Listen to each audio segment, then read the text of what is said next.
On a ici la page du travail pratique 2 avec les explications, les objectifs, la réalisation, donc carte thématique sur un peu ce qu'on veut pour les pays d'Europe, c'est-à-dire on va prendre les données du fichier Excel qui est fourni. Le fond de carte est fourni aussi sous forme de fichier Shape pour QGIS. On va passer à travers toutes les étapes de réalisation. Première étape, on va regarder un peu les données de près. Quelles sont les données statistiques qu'on a, quelles sont les données géographiques, quelle est la région d'étude, et puis on va devoir regarder un peu les métadonnées dans le fichier Excel, donc des données statistiques. Les données, elles sont là, je peux télécharger le fichier type, aller dessus, download, et puis ça arrive. C'est un fichier compressé, donc je dois le décompresser. Je peux le faire comme ça sur le Mac. On a deux dossiers dedans, les données statistiques, on va les regarder d'abord. Dans le fichier README, il y a une explication ce que c'est. C'est des données qui viennent de la Banque mondiale. Il y a le lien aussi pour où elles ont été prises. En fait, on peut les trouver là, en fait, dans cette interface. Regardons le fichier. Il est ici. On a les variables qui sont en colonne, donc on a le temps. Donc là pour l'année 2000, il y a encore un code pour l'année, le nom des pays, un code du pays, puis après les variables statistiques avec la population totale, la croissance de la population, etc. Toutes les variables, il y a une grande quantité, sont décrites ici aussi, donc population totale, etc. Il y a pas mal de choses, utilisation de l'énergie, émissions CO2, au niveau des finances, chômage, etc. Il y a toute une liste de variables que vous avez à disposition. On a à disposition pour l'année 2000, et puis en fait si on descend en bas, on voit ça va jusqu'ici, puis après en fait les années se répètent. Il y a 2005 qui commence ici. Donc ça commence avec l'Albanie, Allemagne, Andorre, etc. jusqu'à l'Ukraine. Donc on a 2000, 2005, 2010 et 2015 aussi. Certaines des données sont manquantes, comme là, c'est vide tout simplement, comme il n'y a pas les données. Voilà, c'est comme ça. Après, il faut essayer de comprendre un tout petit peu quelle est la significativité, qu'est-ce que ça signifie l'indicateur.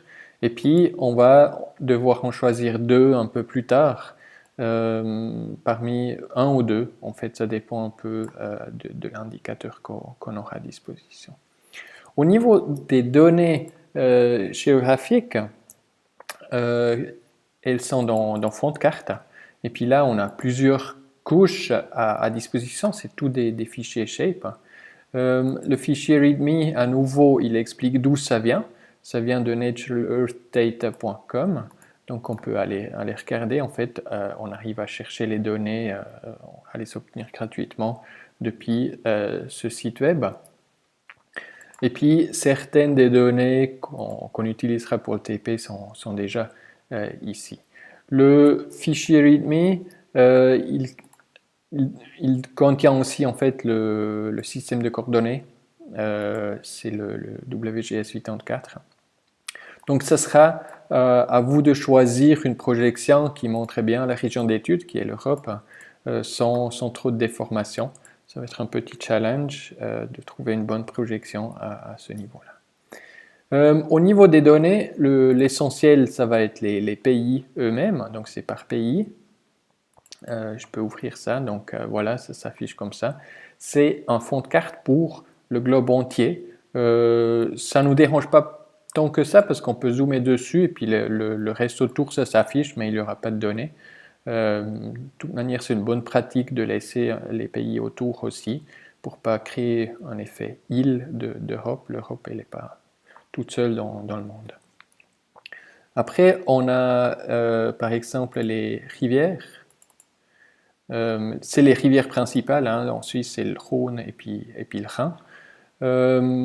C'est pas obligatoire d'afficher ce genre de couche, c'est à vous de décider si ça fait du sens ou pas, mais la couche en tant que telle, elle est fournie. Tout comme aussi la couche des lacs.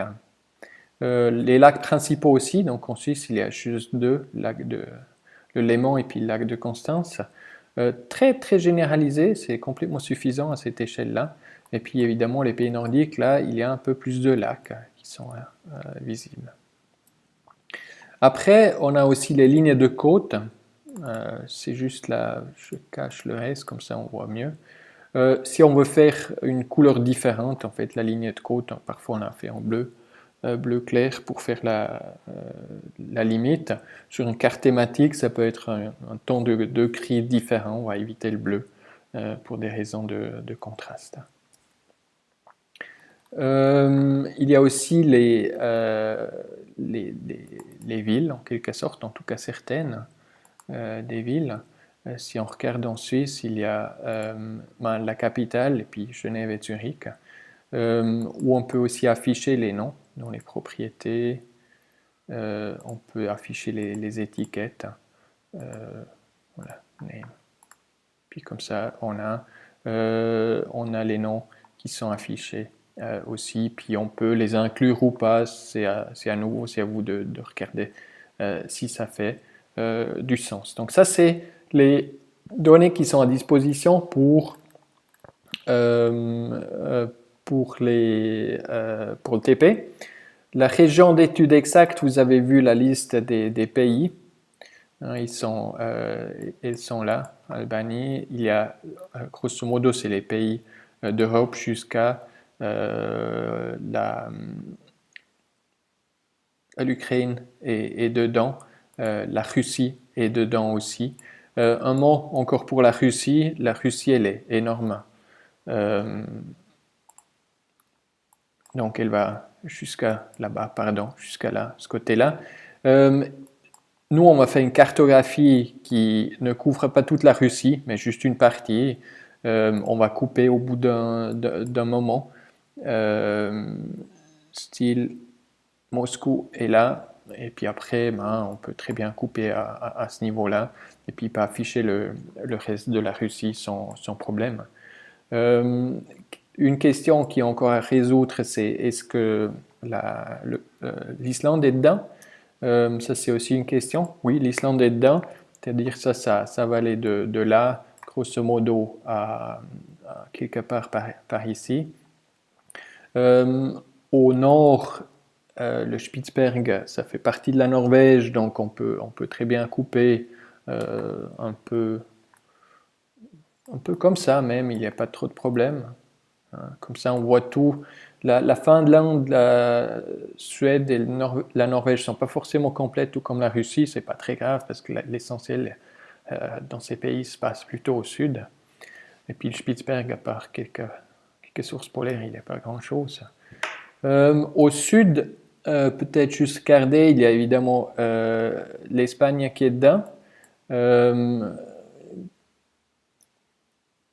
Il y a Gibraltar aussi, qui est là. Il y a la Grèce qui est là aussi. Voilà. Chypre, par contre, sauf erreur, c'est pas dedans. Voilà. Donc ça délimite un peu l'étendue spatiale qui doit être visible sur notre carte. Donc, bon, j'arrive pas à produire ça comme ça rapidement. Un peu plus que ça, à droite un peu plus. Voilà. Bon, j'arrive pas juste là comme ça à afficher, mais grosso modo, ça c'est les pays qui doivent aller dessus de toute manière.